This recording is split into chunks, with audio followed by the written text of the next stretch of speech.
cenário intelectual atual, né, pelo menos aquilo que a gente vê é, no âmbito público do mundo moderno, que é a internet, né,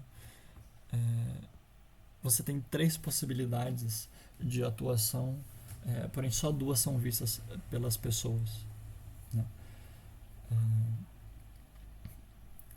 Eu percebi isso de um modo um pouco natural e depois eu fui descobrir que o Dostoiévski tem uma distinção muito parecida que eu apresento primeiro no livro O Idiota. Né?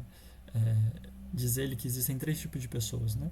As ignorantes, as sábias e uma espécie de pessoa intermediária, que ela não é ignorante, mas a sabedoria dela ainda não adquiriu a distinção necessária para fazer dele um sábio com S maiúsculo. É o espertinho. Né? Ele é inteligentinho. Ele sabe alguma coisa. Né? Só que ele está perdido numa multidão de sábios do mesmo nível dele e, no fundo, a sabedoria dele realmente não tem nenhum valor. Né? É aquilo que a gente associaria, dependendo da conotação do termo, ao erudito. Né? Ele sabe umas coisas lá. Às vezes sabe até bastante, mas nada que o distingua. Né? Não tem aquele brilho, aquele encanto, aquela aura ao redor dele, do intelectual. Ele é o cara que sabe. Ele sabe algumas coisas. Né? E assim também na sociedade moderna. Né? E entre esses vendedores de curso, você tem sujeitos absolutamente ignorantes, né? Você tem sujeitos realmente distintos e que merecem todo o reconhecimento que têm, que são pouquíssimos, diga-se de passagem, e normalmente não são aqueles que as pessoas acham que são. Né? E existem aqueles intermediários. Né? E, bem, primeiro dizendo no mundo ideal. No mundo ideal, como esses três tipos de pessoas atuariam numa espécie de mercado intelectual ou numa docência intelectual, seja de internet, seja do modo como for. Né? Primeiro grupo dos ignorantes ficando em silêncio e esperando até adquirir alguma cultura. Né? Não só alguma cultura, mas também talhando a própria filosofia, né? Até que a própria filosofia esteja pronta. Já o terceiro grupo, dos que são sábios mesmo, devem ir pôr a cara a tapa, né? E realmente ensinar, e mesmo que cobrando um bocado. Né? É justíssimo que essas pessoas cobrem e é excelente que as pessoas os procurem. Né? Só que existe uma espécie de região intermediária também na venda de cursos, por assim dizer. Ainda que isso torne a coisa muito baixa, muito artificial, mas, portanto, chamemos de uma espécie de região intermediária nessa docência espontânea e natural que o mundo da internet constituiu. Né? Esse magistério à distância. Né?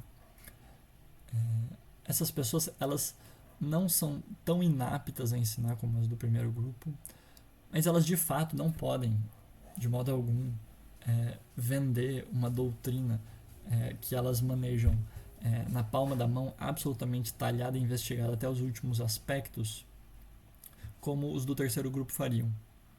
Né?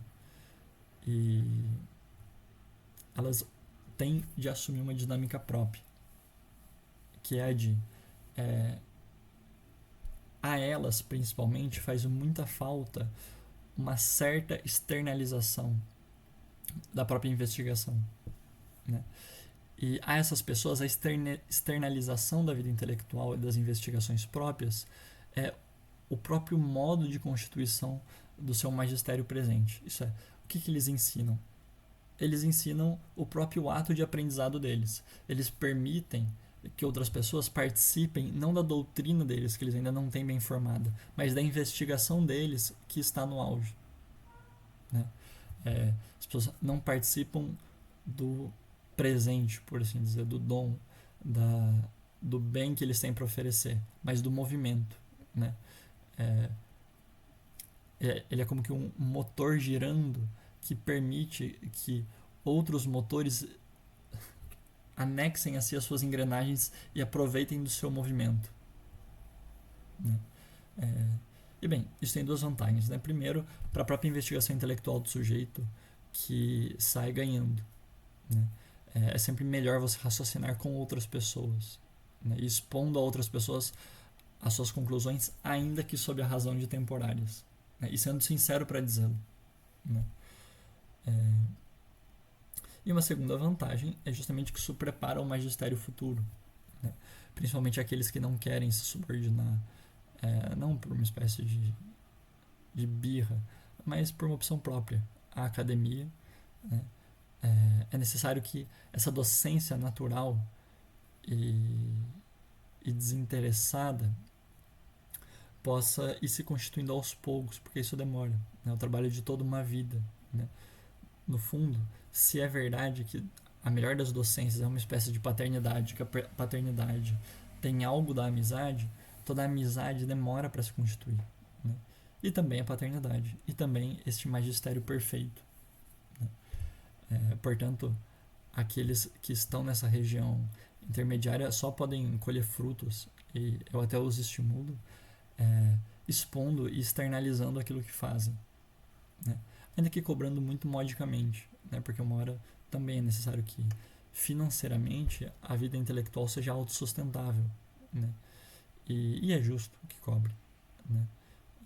Desde que não extorca e que também não deixe que isso seja a dimensão principal, né? Mas é como uma espécie de vale para que o sujeito possa continuar as investigações e continue expondo, né? Enfim, dizer sobre os problemas da monetização da vida intelectual daria todo um vídeo, e é realmente um tema meio delicado, mas creio que para responder essa pergunta basta o que foi dito aqui.